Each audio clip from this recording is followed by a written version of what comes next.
అసహనం, తీవ్ర అసహనం ఫుజైరా ఉదంతంపై.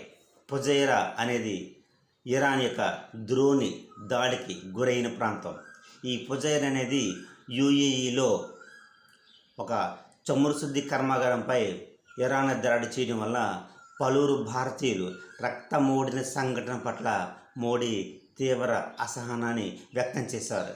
ఇది ఖండించదగిన విషయమని మోడీ గారు వ్యక్తం చేశారు. ఏది ఏమైనప్పటికీ పశ్చిమాసియాలో శాంతి సంప్రదింపులు అనేవి చర్చల ద్వారా పరిష్కరించుకోవాలి. అంతేకాని ఇలా దాడి చేయటము, పౌరుల మీద దాడి చేయటము, పౌరుల యొక్క నివాస స్థావరాలపై దాడి చేయటము, మౌలిక సదుపాయం దెబ్బతీయటం అనేది ఎంత మాత్రము ఆమోదం కాదని తను హితవు పలికారు.